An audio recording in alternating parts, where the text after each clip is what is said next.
오늘 말씀은 시편 말씀입니다. 시편 1편 말씀. 1편 말씀 함께 보도록 하겠습니다. 구약성경 805페이지입니다. 시편 1편에서 시편 1편 1절에서 6절까지 말씀입니다. 시편 1절 복 있는 사람들부터 6절까지 우리 한 절씩 번갈아 가면서 교독하겠습니다. 오늘 말씀 시편 1장 1절에서 6절까지 말씀 한 절씩 교독하도록 하겠습니다. 복 있는 사람은 악인들의 꾀를 따르지 아니하며 죄인들의 길에 서지 아니하며 오만한 자들의 자리에 앉지 아니하고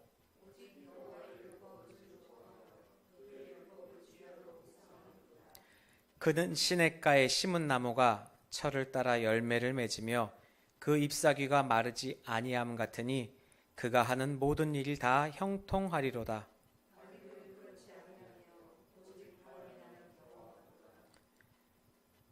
그러므로 악인들은 심판을 견디지 못하며 죄인들이 의인들의 모임에 들지 못하리로다.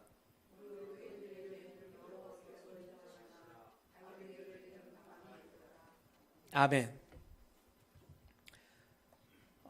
시편 말씀은 참 아름답습니다. 또 하나는 그 말씀 한 절 한 절을 통해서 다윗이 또한 솔로몬이 하나님의 은혜를 찬양하고 또한 감사의 노래를 드린 그런 아름다운 곡조들을 생각나게 하지요.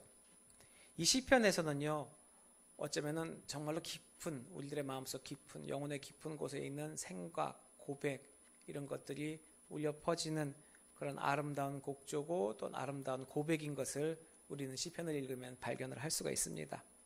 하나님을 경배하는 것들, 또한 하나님을 알아가는 그런 알매 기쁨, 그리고 또 반대로 하나님의 임재함에서부터 우리가 밀려나서 쫓겨나서 그것으로부터 벗어났을 때 느끼는 공포감이라든지요.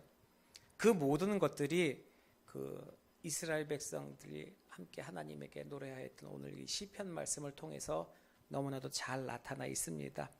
그리고 이 시편 1편부터 150편까지의 그 긴 내용 중에 시편의 입문이라고 얘기할 수 있는 이 오늘 읽었던 시편 1편 말씀은 두 가지의 인생길이 있다는 것을 우리에게 이야기해 주고 있죠.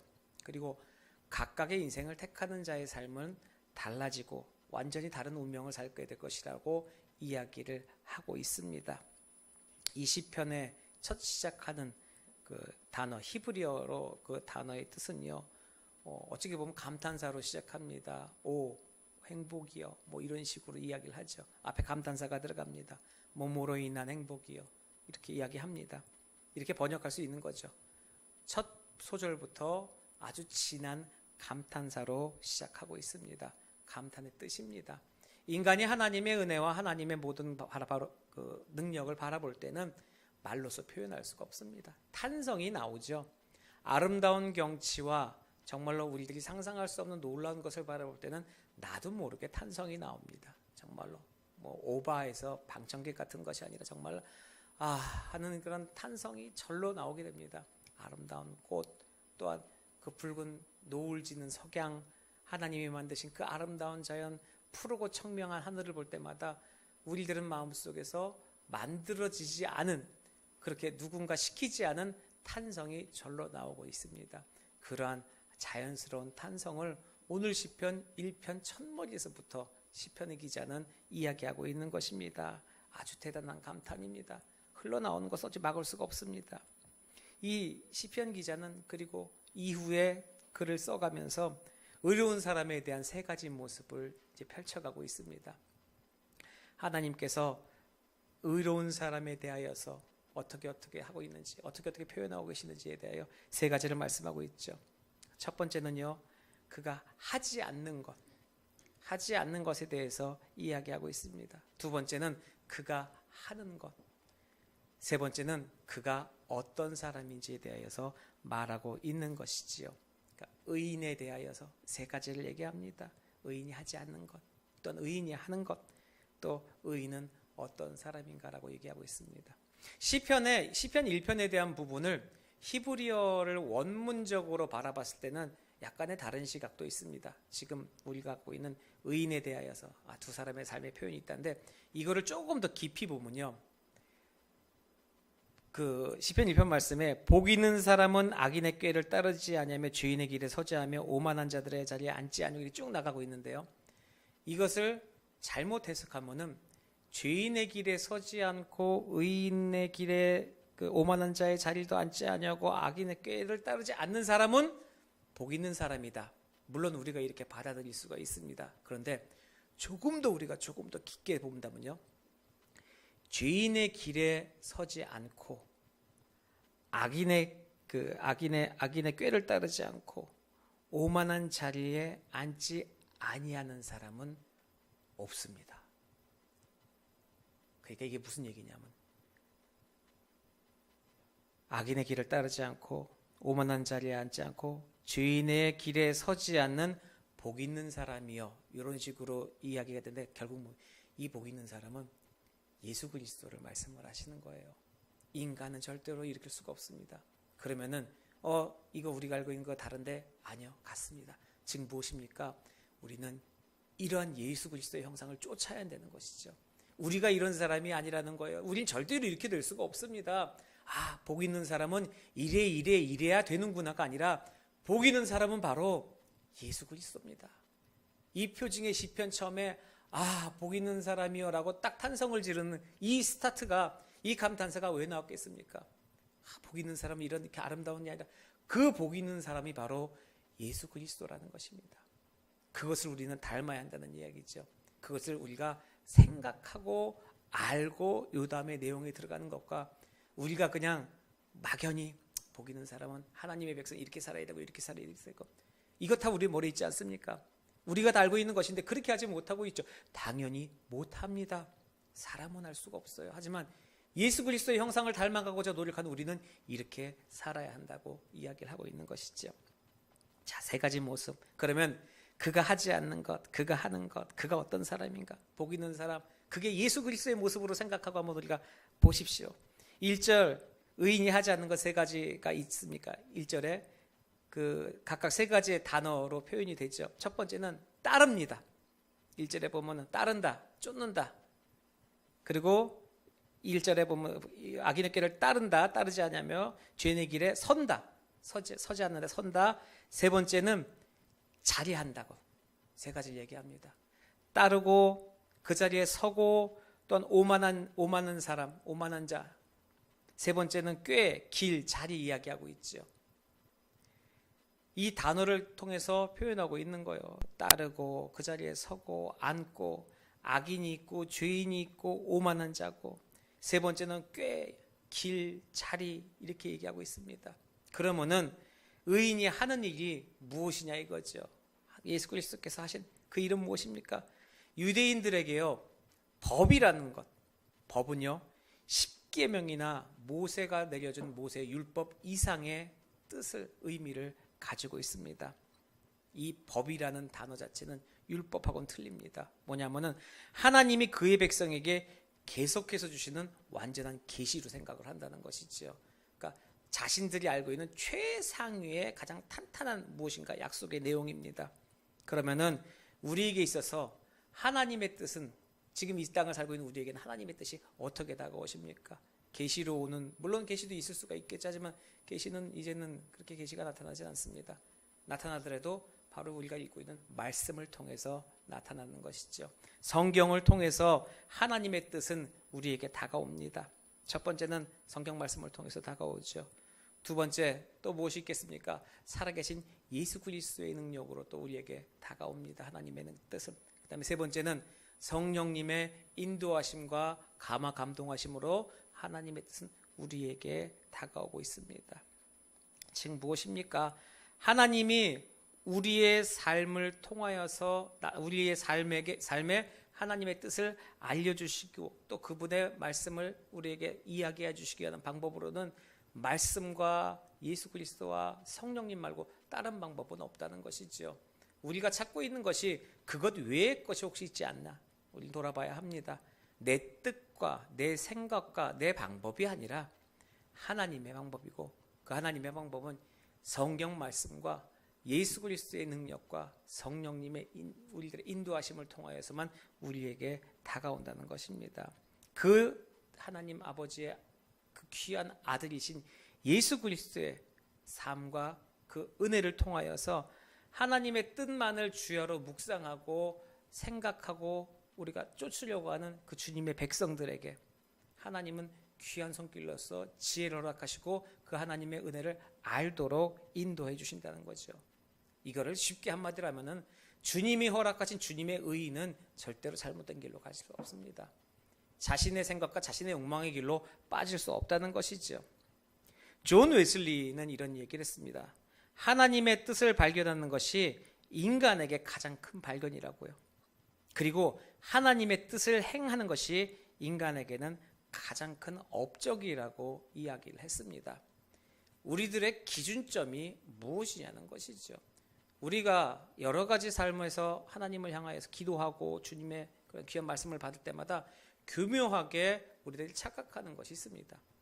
하나님의 뜻입니다. 하나님의 뜻이 무엇입니까? 라고 물어보면서도 그것을 교묘하게 하나님의 뜻이 아니라 내가 하고 싶은 것을 겹쳐서 집어넣는다는 것이죠.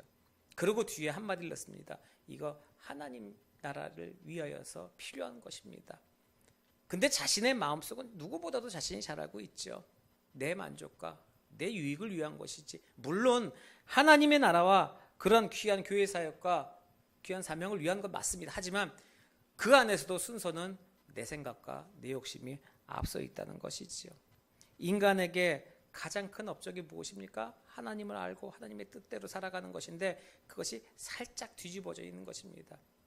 하나님이 먼저고 내가 뒤에 나서야 되는데 차마 내가 앞으로 나설 수는 없습니다. 그럼 우리가 최대한 할 수 있는 게 무엇이? 동일선상에 서려고 노력한다는 것이죠.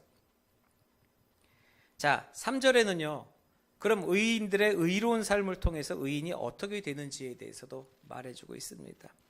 시냇가에 심은 나무라고 이야기를 하고 있죠. 시냇가에 나무가 심겨져 있습니다. 그 모습을 상상만 해봐도 물가에 나무가 있다는 것은 굉장히 풍성한 모습을 보여줍니다. 또 하나 물가에 나무가 있을 때는 풍성도 하지만은 그 나무는 시들지 않고 항상 넉넉함과 평안함을 허락해 주지요. 생각만 해도 너무나도 아름답습니다.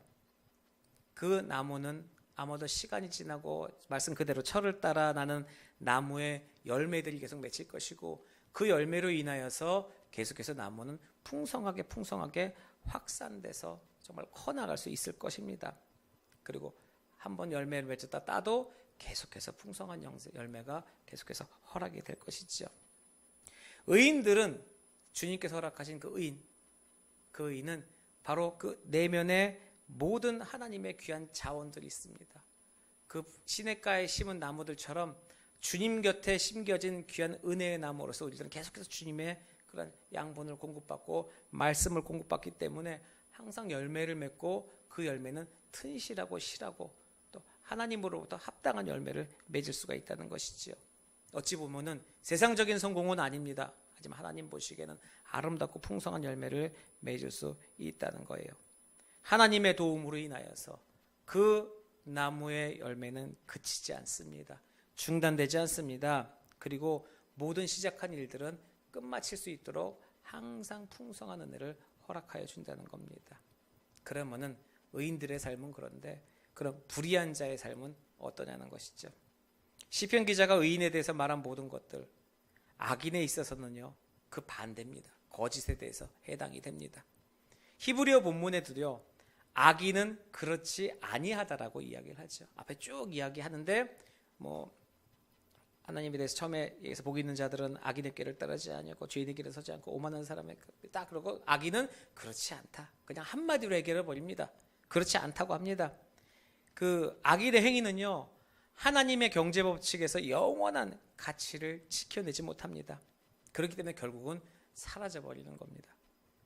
이 문맥에서는 심판을 견딘다라는 그러한 말로서 최후의 심판에 대한 신약 성경적인 가르침보다는요 현세에서 갈등과 시험을 뜻하고 있습니다. 악인들은 잘 살고 성공하는 것 같지만은 현세에서의 삶은 그만큼 궁핍하고 힘들어집니다.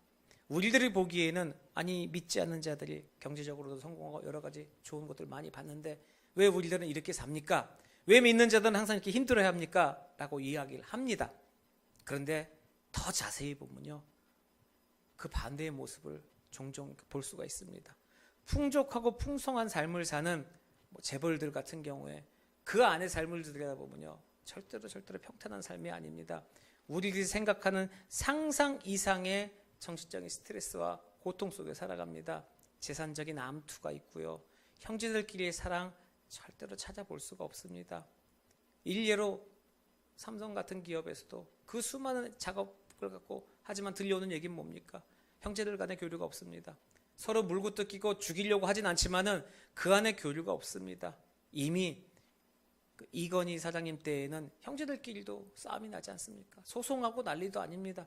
있는 사람들이 더한 것이지요. 하지만 오히려 먹을 거 없고 힘들고 어렵게 사시는 그런 사람들은 형제 우애가 있습니다. 근데 요즘에는 세상이 많이 흉악해졌죠. 그러니 사람들 간의 사랑도 없어지고, 하지만 그렇지만 그래도 이렇게 악인에게 있는 복은 복이 아닙니다. 정말로 날이 갈수록 조금도 목말라지고 시간이 지날수록 너무나도 힘들어지는 그런 삶으로 매일의 삶 가운데 일어나는 그런 여러 가지 문제를 극복하기가 힘든 삶을 살고 있다는 것이죠. 어찌 보면 내일의 희망이 없습니다. 두 번째, 죄인이 의인들의 모임에 들지 못한다라고 말씀하셨습니다. 이 말씀은 뭡니까? 의로운 사람들, 그 이로운 사람들의 헌신과 인격의 모습을 보고 오히려 죄인들은 그들의 삶을 불편해한다는 거예요. 모임에서 그런 선하고 순한 모임에 악인들이 끼지를 못합니다. 근데 정말 불편해합니다. 내가 악하게 사는 사람들, 어떤 목적이 있어서 그 목적을 이루기 위하여서 단체에 들어가서 행동하는 사람 빼놓고 나서는 내 삶과 삶의 방법이 틀리기 때문에 버텨낼 수가 없습니다. 선한 사람들의 하나님의 선한 뜻을 갖고 하나님의 사역을 하는 그런 행동들을 불편해하고 위협을 느낀다는 이야기죠. 예나 지금이나 하나님의 말씀은 틀린 것이 없습니다. 그러면 결론 무엇입니까? 하나님의 뜻에 따라 사는 사람, 그리고 하나님을 기쁘게 하는 사람, 그 한 부류와 그 반대의 부류는 하나님을 거부하는 사람들이겠죠. 복음을 거부하고 하나님의 복음에 대하여서 반응하지 않는 사람들. 하나님은 첫 번째 주님의 사람들 그 그룹에 대해서는 인정하신다라고 말합니다. 물론 큰 뜻에서 큰 그림으로 바라보면은 하나님은 모든 사람을 아십니다. 머리털럭을 세실 정도까지도 하나님은 우리들 모두를 한 사람 한 사람 꿰차고 계십니다. 다 아시고 계시죠. 이 말을 다르게 표현하면은 하나님이 그 사람을 아신다, 또는 하나님이 그 사람들을 인정하신다라는 말로 표현할 수도 있습니다. 그리고 다른 말로는 하나님과 감정적인 어떠한 영적인 교제가 있다라고도 이야기할 수 있지요. 그리고 더 깊은 본질적인 얘기로는 하나님도 그 죄를 이해하고 그 성도도 하나님의 마음을 이해하려고 노력하고 어느 정도의 교감을 느낀다는 그러한 상황이라까지도 표현할 수 있습니다.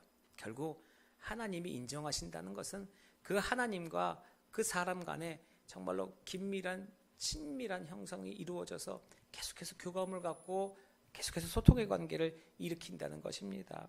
그렇게 하면은 그 의로운 자들의 매일의 삶은 하나님과 떨어질 수가 없는 겁니다. 왜 불의한 자들, 범죄자들이 어두운 곳만 찾아다니겠습니까? 내 자신도 내 모습을 보고 싶지 않기 때문이죠. 그러니 하나님 앞에 어찌 소통할 수가 있겠습니까? 아담과 하와가 선악과를 따먹고 나서 왜 풀숲 앞에 하나님 안 보이려고 숨었겠습니까? 내가 죄인이고 죄를 지은 것을 알기 때문입니다. 시편 기자가 의인에 대해서 말했습니다. 그 모든 것들은 악인에 대해서는 거짓이라고 말씀드렸죠. 악인은 그렇지 않다라고 말해요. 죄인들에 대해서, 악인들에 대해서, 또한 그들의 운명은 어떻게 살아갑니까? 그렇지 못한 사람들은 어떻게 살아가냐는 것이죠. 결국 뭡니까? 망하리로다 라는 한마디로 해결이 되는 것입니다. 결국 아무것도 남지 않는 것, 아무것도 남김이 없다는 것입니다. 우리가 이 땅에 발붙인 이 생을 마감하고 하늘나라에 갈, 천국에 갈 때 그때 우리들은 정말 무엇을 갖고 갈 수 있겠습니까? 김국환의 노래처럼 이 세상 올 때 알몸으로 태어나서 옷 한 벌 건져서 살아가면서 마지막에 이 땅을 떠날 때 무엇을 가지고 우리가 돌아갈 수 있겠습니까? 하나님 없이 사는 인생의 참모습입니다. 하지만 하나님이 함께 하시는 주님의 자녀의 참모습은 무엇입니까? 돌아갈 때 손에 쥐고 가는 것이 문제가 아니죠. 우리가 가는 곳이 정해져 있기 때문입니다. 아무것도 안 갖고 가도 그것은 다 준비가 되어 있습니다. 요즘 청년들 얘기하는 풀옵션 원룸인 것이죠. 가기 위해서 집에다 장롱을 준비하고 TV를 준비하고 그럴 걱정할 필요 없습니다. 우리는 몸만 가면 되는 것입니다. 여기서 있는 건 아무것도 가져갈 필요가 없습니다. 그런데 이 땅의 것을 위하여서 아둥바둥하면서 살아갑니다. 복 있는 사람, 하나님의 뜻을 알고 하나님의 마음을 알고 예수 그리스도의 그 복 있는 사람이었던 예수 그리스도의 삶을 뒤쫓으려고 하는 삶의 인생이 하나가 있습니다. 반대의 삶이 있습니다. 그렇지 않은 사람들의 삶. 우리들의 삶은 무엇입니까? 이력서나 여러 가지의 안내서에 종교란에 기독교 세 글자를 쓰는 것이 우리들이 복 있는 삶으로서 살아가는 모습입니까? 아니면은 내가 교회 다니면서 예배하고 하나님 앞에 하나님의 자녀라고 이야기는 하지만은 나의 마음속에 안식이 없고 평강이 없고 항상 쫓기는 마음만 있고 하나님의 순서는 항상 이후로 밀려나고 그런 삶으로 살면서도 우리가 복 있는 사람이라고 이야기를 할 수가 있냐는 것이죠. 하나님이 없이 사는 사람의 인생은요, 누가 보아도 나타납니다. 왜냐하면 그 삶에는 뿌리가 없기 때문입니다. 말로 하는 내용과 그 사람의 행동과는 일치하지 않습니다. 또 하나 그의 삶에는 열매가 없습니다. 주님의 말씀에 하나님의 은혜의 시냇가에서 뿌리를 내리고 그곳에서 열매 맺고 자라는 그런 풍성한 나무처럼 하나님의 은혜를 받으면서 그 삶의 열매를 맺고 살아가야 하지만은 그렇지 못한 복 있는 사람이 아닌 그 반대의 모습을 하고 있는 사람들에게는 아무런 열매가 없습니다. 결국 하나님 보시기에 가치 없는 삶이 되어버리고 마는 것이죠. 시편 기자는 오늘 1편 말씀을 시작하시면서 우리들에게 의로운 삶, 또 하나님의 은혜로 풍성한 삶, 또 우리들이 어떤 품성으로 살아가야 하는지에 대해서 강조하고 있습니다. 은혜를 노래하고 기쁨을 노래하고 감사를 노래하지만은 그 노래 안에는 중심이 있어야 된다고 이야기를 하고 있습니다. 그리고 그 중심은 바로 예수 그리스도가 되어야 한다는 것이지요. 그 우리가 그리스도 안에 있을 때, 그리스도 안에 거할 때 하나님께서 오늘 말씀에 또는 이후에 모든 말씀을 허락하신 그 시편 말씀 이후에 하나님 말씀의 풍성함을 약속하신 대로 우리에게 내려주신다는 것입니다. 또한 그런 종류의 삶으로 우리들이 날로 힘을 얻을 수 있다는 것이죠. 결국 이곳에서 살아가는 모든 것들은 행복한 주님의 선물로서 살 수 있다는 것입니다. 하나님이 허락하신 귀한 시냇가의 삶을 누리십시오. 하나님이 허락하신 시내는 하나님의 시내입니다. 우리가 생각하는 큰 강가 옆에 아름다운 집, 그것이 시냇가가 아닙니다. 주님의 은혜 시냇가는 하나님의 은혜가 흐르는 곳입니다. 내 마음대로 주님을 만들지 마시고 내 마음대로 하나님의 은혜를 판단하지 마시고 그 은혜가 내게 족하네, 그 말씀을 생각하시고 감사하시면서 우리 하나님께 허락하신 그 귀한 은혜의 길로서 걸어가면서 그 은혜 풍성함으로써 매일매일 삶 속에서 그 은혜가 크든 작든 간에 감사할 수 있고 또한 그것을 인하여서 행복할 수 있고 그 많은 은혜를 세상에 전하며 알릴 수 있는 그러한 은혜의 인생이 되시기를 주님의 이름으로 축원합니다. 기도하겠습니다.